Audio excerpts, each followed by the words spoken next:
If you sing or if you want to play a musical instrument, your hearing is now just as important as your eyesight would be if you were a painter or a photographer. For example, if you want to learn how to paint, you need to learn to tell the difference between different shades of a certain color, as well as geometrical shapes, the straightness of lines, how regular geometrical shapes are, such as circles, squares, etc., and many other things that combined would make you a very experienced and well-rounded artist. Using the same analogy in music, if you want to learn to play an instrument well, or if you want to sing in tune, hopefully you do, you need to learn to tell the nuances between pitch, rhythm, loudness, etc. There are many nuances that construct a musical sound. But in this video, we are only going to focus on recognizing the nuances between two different pitches, in tune and out of tune, so that we can learn how to match the pitch that is out of tune with the pitch that is in tune. It's not that hard once you know how to listen for it. Learning how to tune your instrument is one of the most daunting things that you can learn in music. Even though, yes, there are electronic and digital devices that can tune your instrument, and there are apps that you can learn as well. A lot of them are free. Yes, those are good, and while that could be a very efficient and a very practical way of tuning your instrument, it really doesn't teach you what to listen for and how to get good at tuning by ear. With this video, I hope to help you recognize very clearly the differences between two notes that are in tune and two notes that are out of tune, and how to equalize them into a synchronized pitch so that you can get on with playing music. This is especially important if you play an instrument where you are the one tuning each note. For example, orchestral string instruments such as the violin, the viola, the cello, the double bass. Now, in the wind instrument family, the trombone is probably the one that requires the most direct use of this ability to recognize pitch. But every instrument requires a certain level of pitch recognition.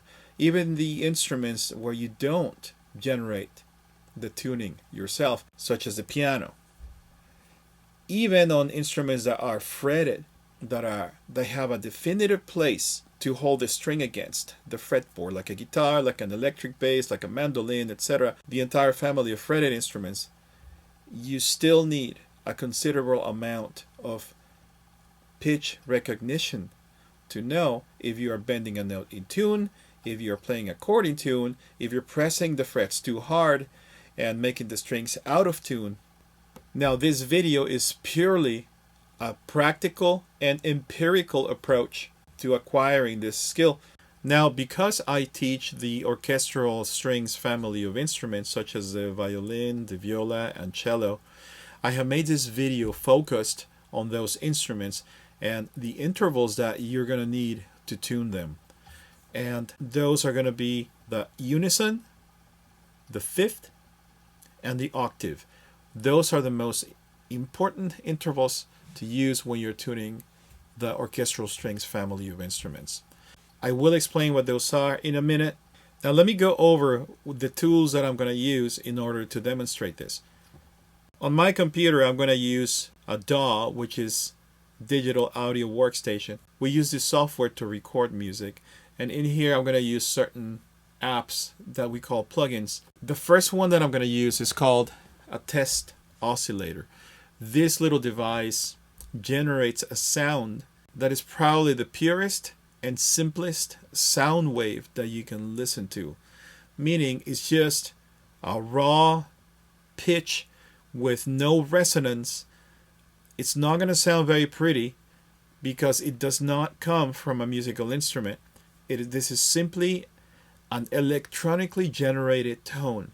The reason why I'm using that is because it is the most accurate way to show you a musical pitch. In this case, it's the A string on your violin or your viola.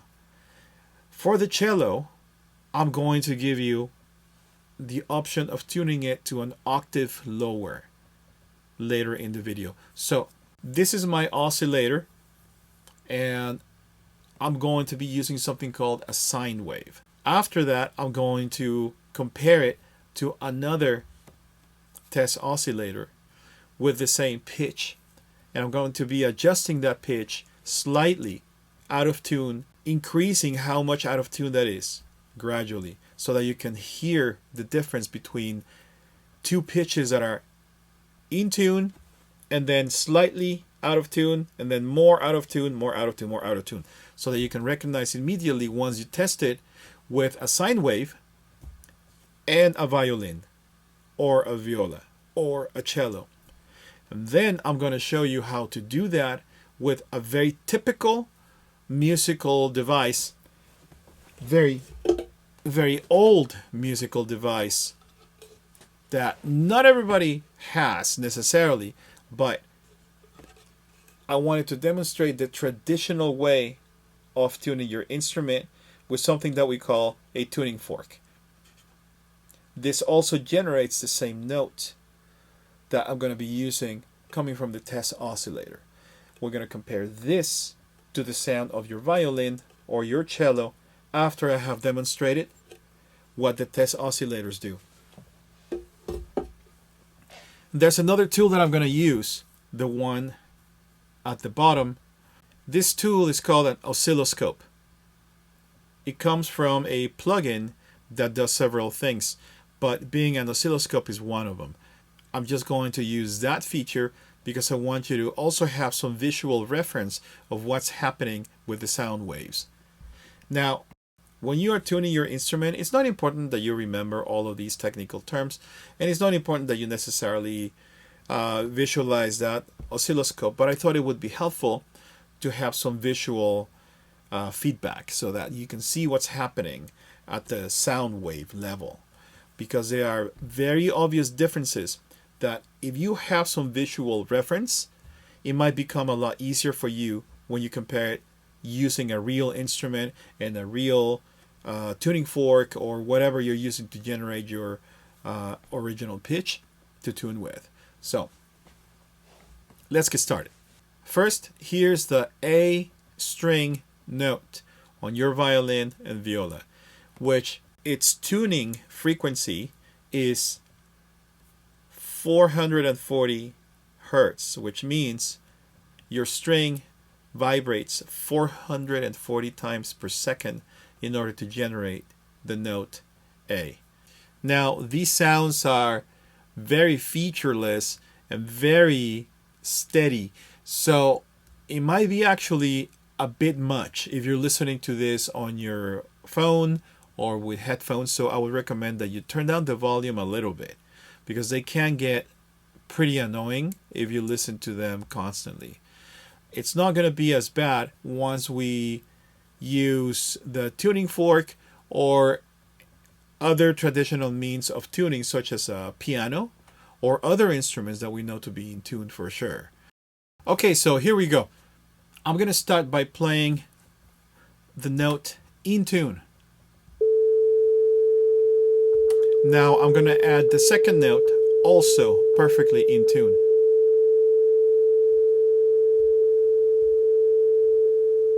There isn't much difference. The only thing you can see is that on the oscilloscope, the sound wave, at least the graphic of the sound wave, gets larger. So that means that it's an increase in volume. That's all that is. Not much really changes. Now I'm going to start changing the pitch on the second note. I'm going to make it gradually out of tune.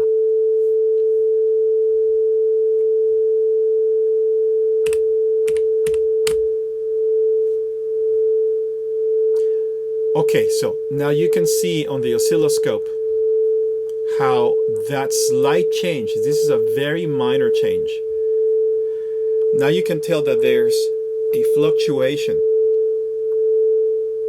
that means these two pitches are out of tune. So I'm going to start bringing in more and more out of tune, and you're going to see that the third sound wave, the fluctuation, is going to get faster and faster.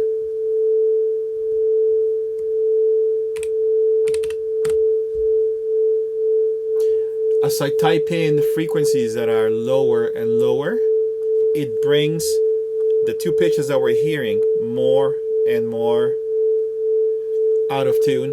Therefore, you should be hearing the fluctuation get faster and faster.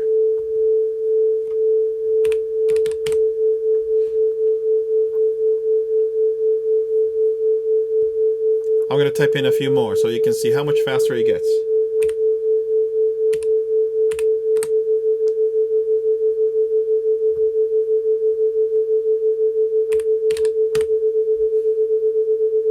Yeah, it's getting pretty out of tune, and I know that this sounds pretty annoying, but remember, turn down the volume of your device, and it should be a little bit more tolerable.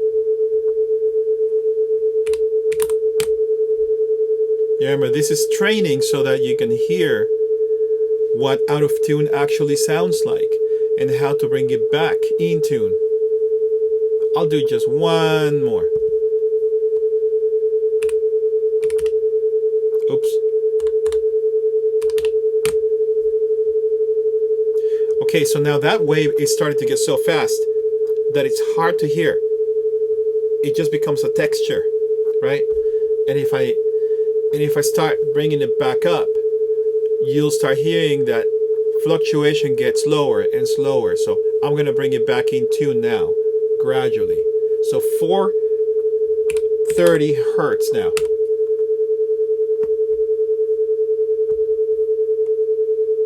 I'll walk it back up. 432.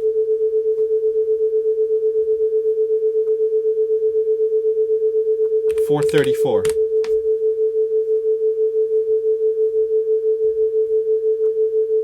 436.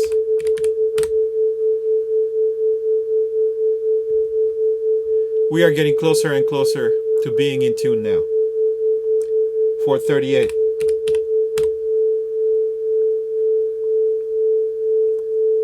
'Now I'm going to make it super close. 439.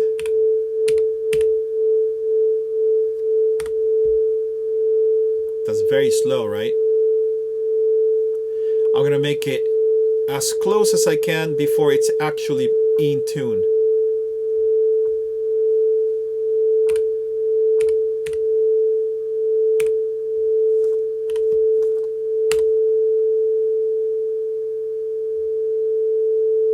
'That's almost in tune.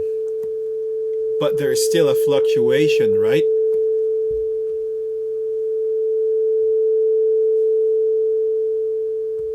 Okay, so now I'm going to type in the equal frequency to the original pitch. So now it has settled. It just sounds like one note, right? That is in tune. So I'm going to stop this because I know this is getting very annoying. Okay. That's how you can tell. In tune, out of tune. In tune means two sounds blend together perfectly, and you can't tell the difference between one or the other anymore. It's supposed to blend into a single sound. That is the key. Then the further out of tune it is, the more of that wavy fluctuation you hear, until it becomes so fast that it's just a texture, and it's quite unpleasant actually. That's why out of tune is so unpleasant, right? Okay, so now let's try this with an instrument that sounds a little bit nicer. Now this is a digital imitation of a device called an analog synthesizer. It's a really cool instrument, and you've heard it in just about every record from the 70s all the way up to today. You have heard it in all kinds of movie soundtracks as well. And but this has a very basic setting so that we can hear the notes in tune and compare to how much out of tune I can make it so that you can hear it changing. But this time, instead of typing in the frequencies, I'm going to use its intuitive controls so I can vary the pitch gradually, which is more realistic in a way that you're going to hear your instrument be turned on the pegs and therefore change the pitch of the strings gradually as well. So for this one, I'm going to start by showing you what an in tune unison interval sounds like. And if you just got started playing music, don't worry, that terminology will become very familiar to you, but you do need to know this one. Unison means the same sound, so the same pitch exactly. That means that if you have a violin playing the note A from your A open string, that should sound exactly the same as another violin player playing the same A string open as well. If they're in tune, you're playing the interval of unison. So this is what it sounds like in tune first. Now you can see on the oscilloscope that the waves don't look the same as they did with the sine waves. That's because this being a musical instrument, it adds certain features that make the sound wave just a little imperfect, just so that it sounds interesting. And that is something that is very fascinating about music and sound perception, that if we play a note from a sine wave which has a perfect vibration, it's actually annoying. And adding a little bit of imperfection to the sound, but just a little, it makes it interesting. It makes it more appealing. So, this is a unison. Now, I'm going to bring that out of tune gradually.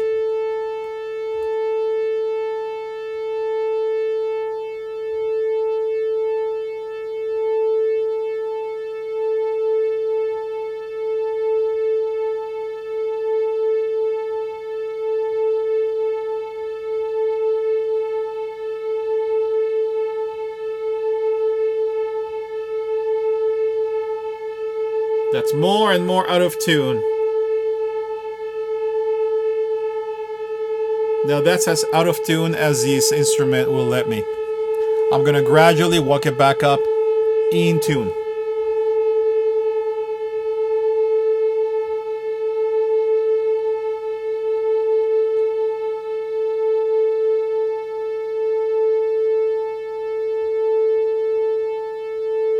That actually sounds pretty nice, doesn't it? Even though it's out of tune. But it's so close that it just comes across as a nice sound modulation. But let's make it perfectly in tune. Now that's unison. That is the sound of two A strings played together, or one A string played against a tuning fork. Okay, so now I'm going to demonstrate the interval of a fifth. That would be as if you were playing your A string against your D string together.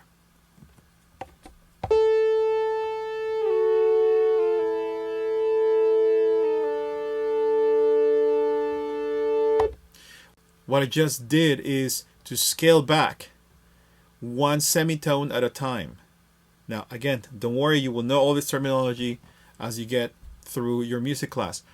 But semitones are each key on a piano. If you go through every single key, you play the piano to the left, you are making the pitch lower one key at a time until I get to the note D. So this is the interval of a fifth. A open string versus D open string.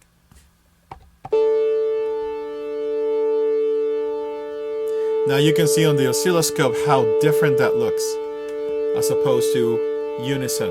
Again, the visual representation of the wave on the oscilloscope is just to illustrate a point. If it helps you visualize that, that's great, but you can go completely by ear and tune your instrument without a problem if you didn't even see that graphic. However, I hope it's helpful. Okay, so now I'm going to make this interval of a fifth out of tune.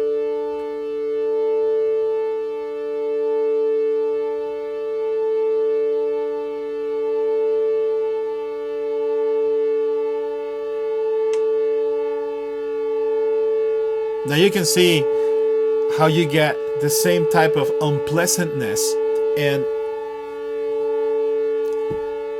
irregularity of the wave, and there's a third modulation that results from this. And that third wave also gets slower as I get closer to being in tune.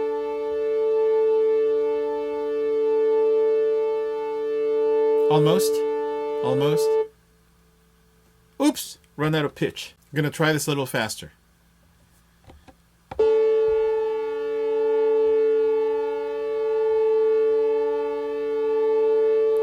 You hear that third wave modulation getting slower? Oh, oops, did it too fast. Okay, let's try it again. Hear that third wave modulation getting slower and slower?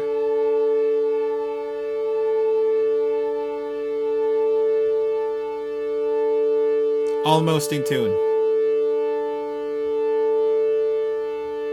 Ah, that's in tune. Okay, so now that's how you tune a fifth. Now I'm going to show you an octave.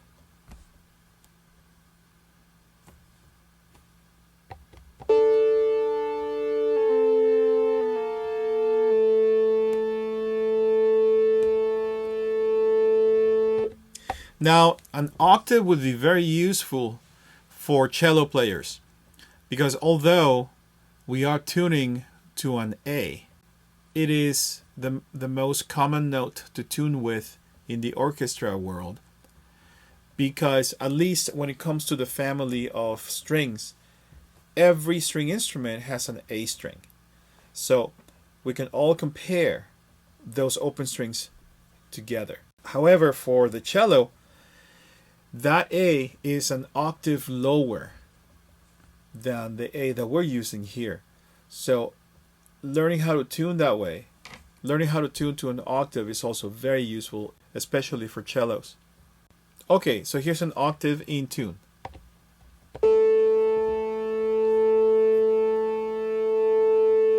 I'm going to make that octave out of tune gradually.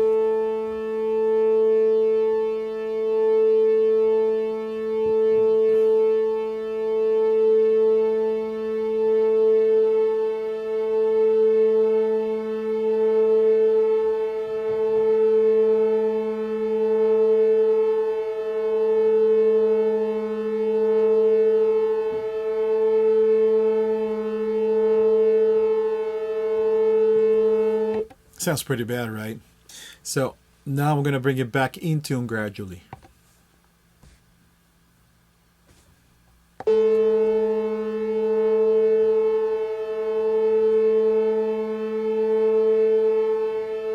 Again, the same thing happens where the closer in tune I am, the slower the third resulting wave gets.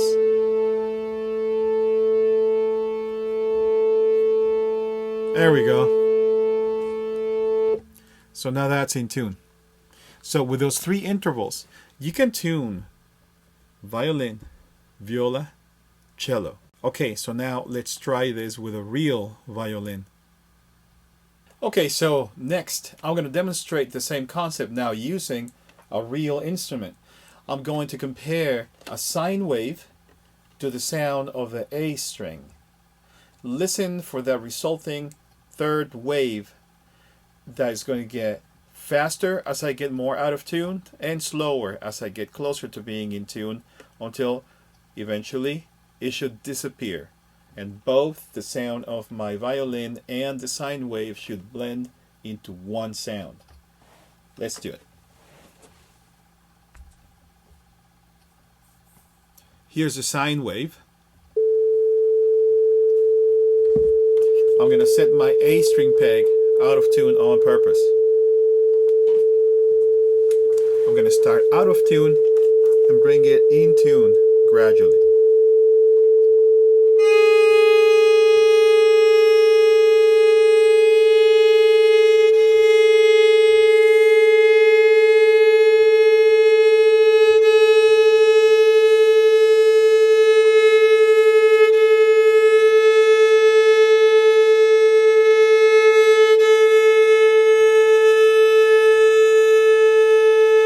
Hear that getting slower?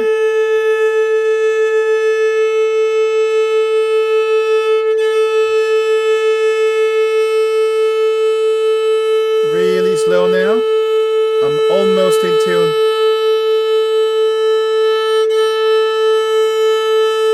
Now this is almost in tune. It's so close that the third sound wave is very slow.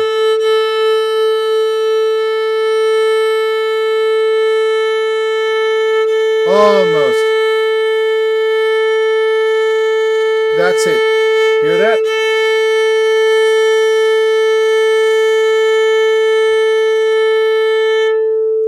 Now, let me pause that for a sec. All of these examples start from a pitch that is too low, and I bring it up to pitch gradually. But the same concept works if your strings are too high, meaning too sharp. So I'm going to do that now. I'm going to crank the A string a little too high. And I'm going to test it with a sine wave as well and bring it in tune by loosening the string. It should be the same process, and you should also hear the same clash of the third wave. So that's our sine wave. Now let's compare. Oi, that's particularly nasty, isn't it? Ooh.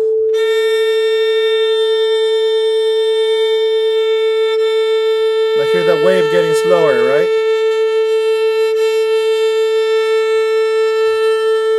A little more.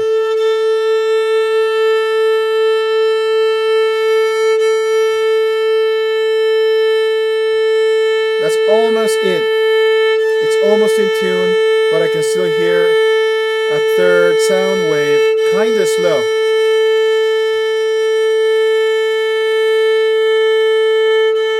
I think I got it.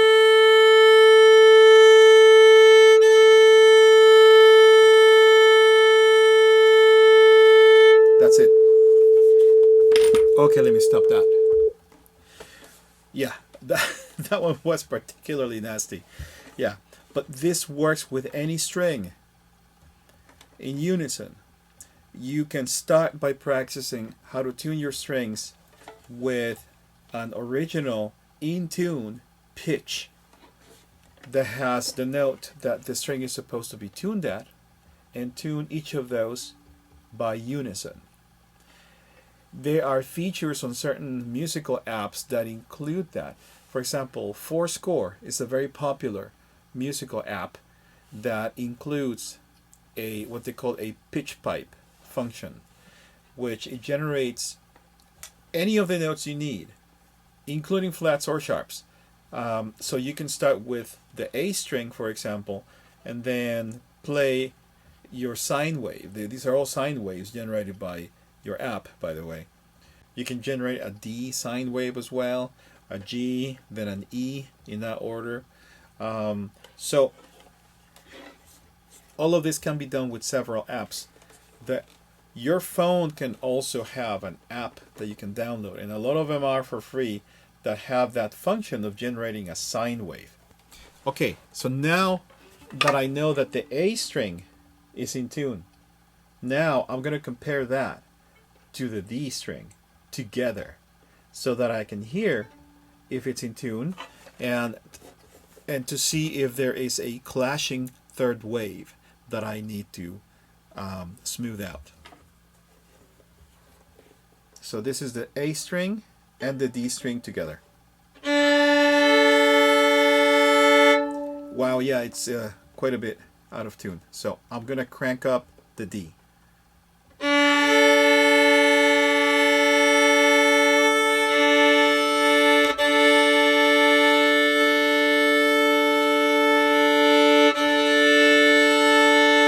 Yeah, that's about right. I'm gonna now make the D string too high so you can see what.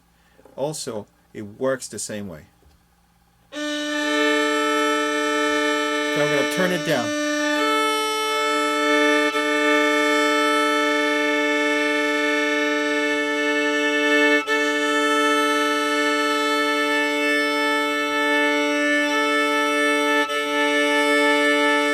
I think I passed too far.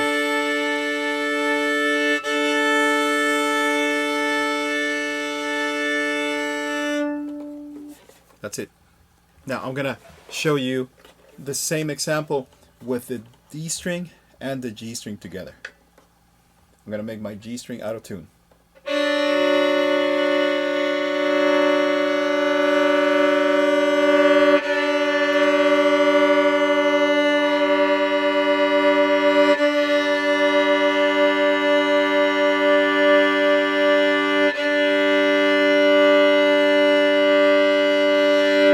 That's it.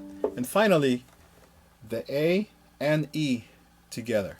Now, by the way, all of these strings, they have the interval of a fifth. So it should be an interval that you're very familiar with if you are playing a bowed instrument from the orchestral strings family. Okay, so A to E now. I'm going to make the E string out of tune. Yikes. Okay, here we go.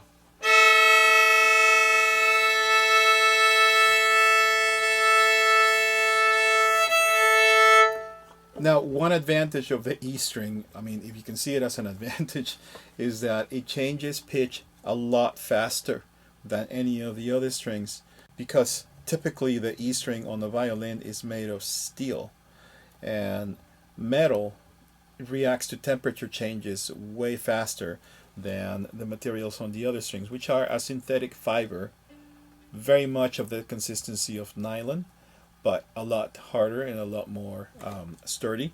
So those will change a lot slower. So if you are tuning the E string, make sure that you move it a lot slower. So at least if you're using the pegs. If you're using the fine tuners, which I would recommend as a beginner, all beginners should start tuning only with the fine tuners if you don't want to be breaking strings all the time. So with the fine tuners, there's no problem. No matter what, you're gonna find it, because the fine tuners adjust the string slowly enough so you can notice the changes. So I'm gonna tune the E string too high, and then I'm going to tune it down so that it's in tune. So I'm going to compare with the A string, and I should get a perfect fifth sound. Yeah, that's a whole other note.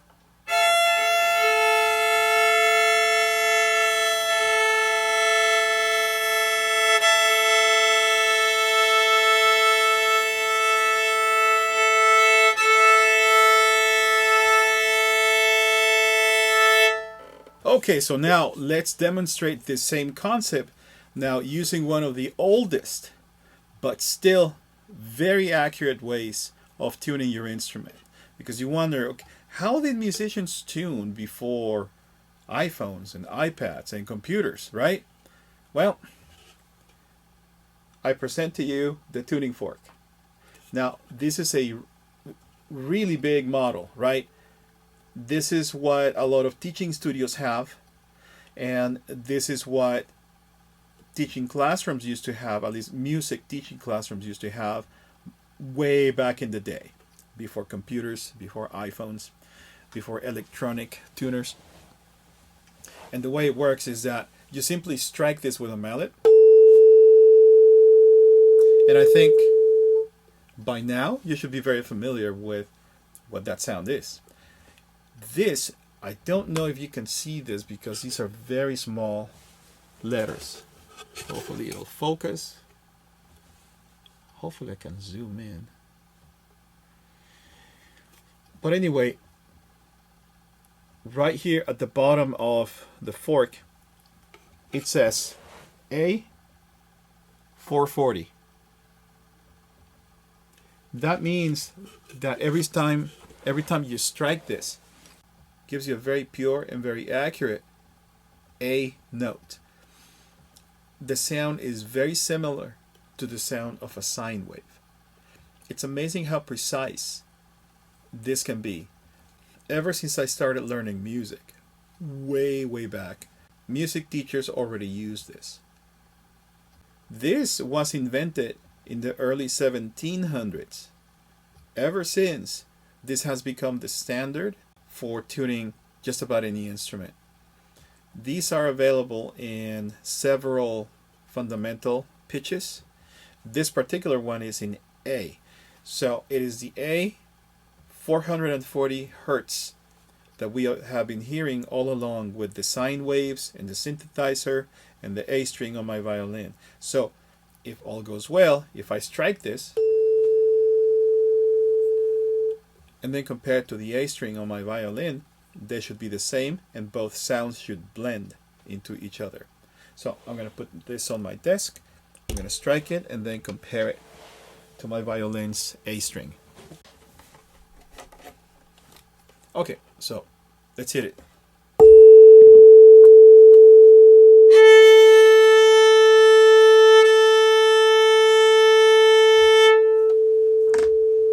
That's quite in tune.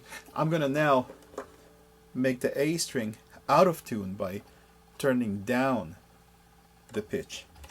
Okay, so let's strike the tuning fork again.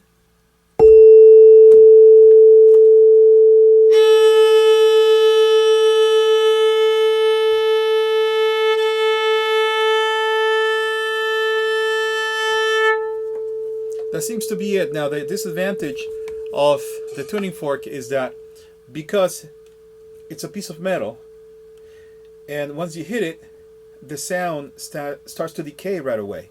So it doesn't ring forever.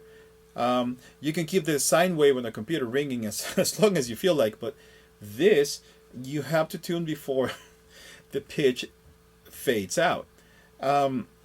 So it'll take some practice. And it's amazing how long this tool has been around. So let me double check it. I'm going to strike it again and compare it to the A string that I already tuned.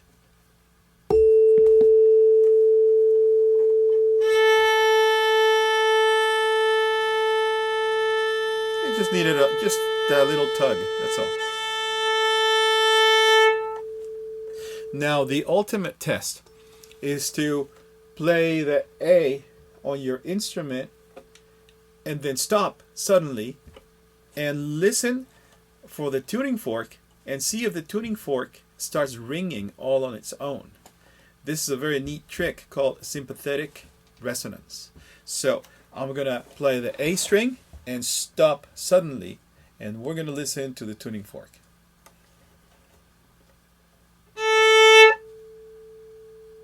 I think you could hear that, right? So that means that both the A string and the tuning fork are perfectly in sync. That's how you tune on unison. So I'm gonna wrap this up by going through the entire tuning process. I want to show you how quickly you can go through this with practice. In a professional orchestra, if you've ever gone to see a concert of a professional orchestra, it really doesn't take them that long to tune. And that's 40 people, 60 people tuning their instruments at once and being done tuning. I'll show you how. Let's try that. I'm going to make all of my strings out of tune.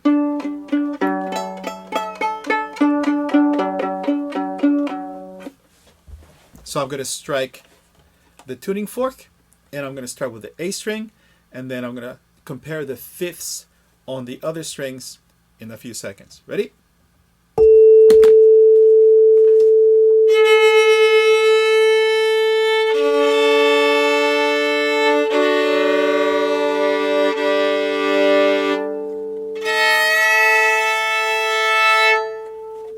Okay, ready to play. Okay, great. So now let's try this with a cello. So, same process. I will strike the tuning fork and then I'll test the A string on the cello.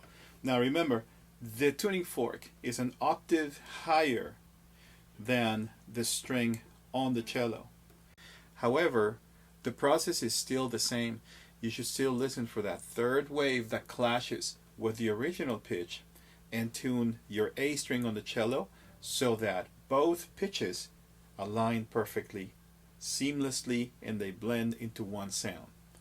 Okay, so let's try this first with a sine wave, and I'm going to tune the cello to the sine wave slowly so you can hear the resulting third wave that clashes with the sine wave as a result of being out of tune. Let me get to my computer. That's the sine wave of A. Here's it. A string on the cello.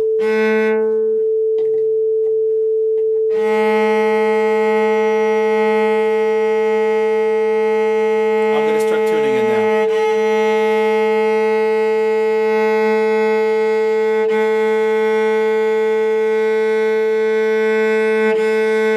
Hear that getting slower?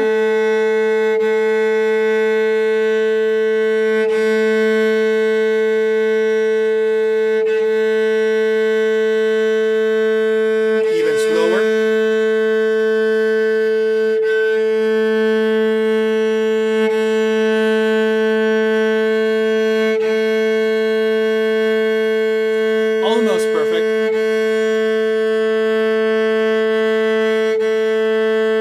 And it's gone.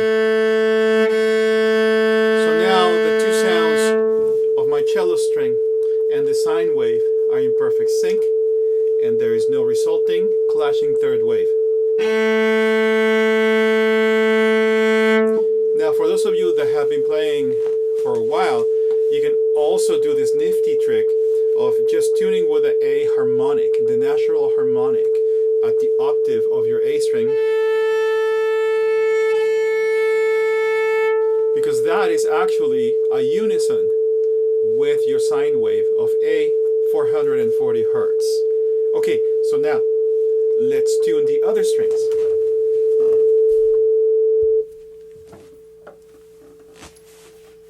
Did you hear the tuning fork resonating?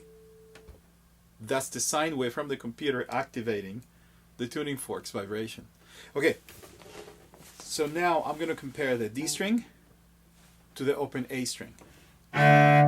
Wait, it's in tune. I need to make it out of tune. Okay. Combination of a perfect fifth without that third resulting wave. That is a clash. You hear that getting slower?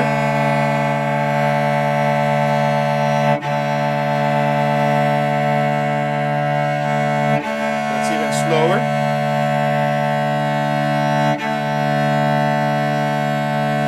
I can still hear a little bit of a third wave.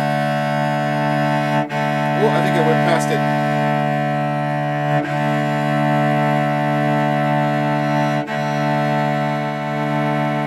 Past it again. Let me bring it back up. That's it.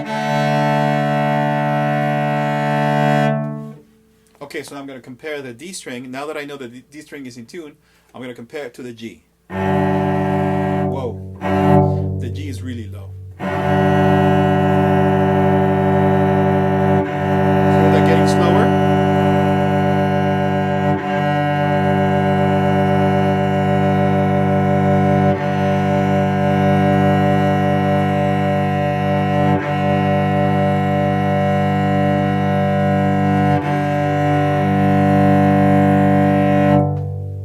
That's it. Now let's try comparing the G string to the C. Oh wow, the C is really off. Hear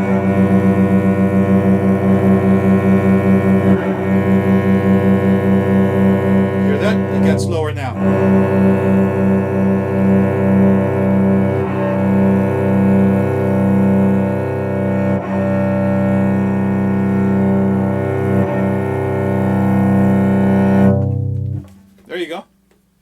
Okay, so now let's try that with a tuning fork. So I'm gonna compare this by striking the tuning fork and then comparing the A string. But let me get that out of tune first.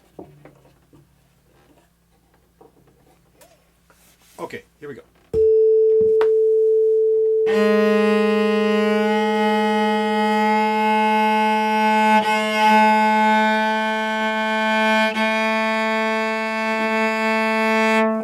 Now remember, this is a little challenging because I have to make sure that I'm in tune before the sound from the tuning fork fades out.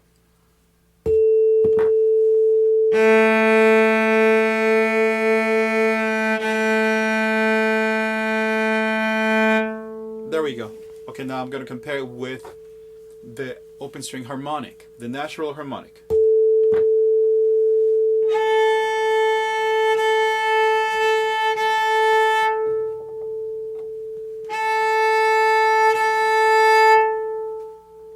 There we go.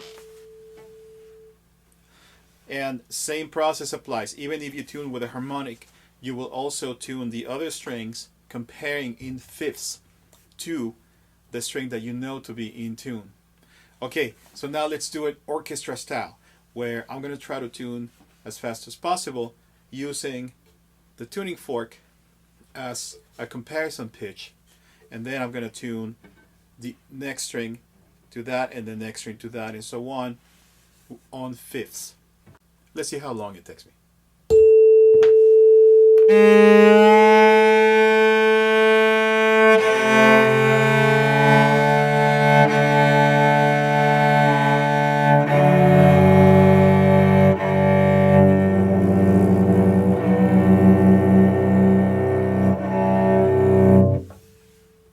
So with practice, you can actually get pretty fast at this.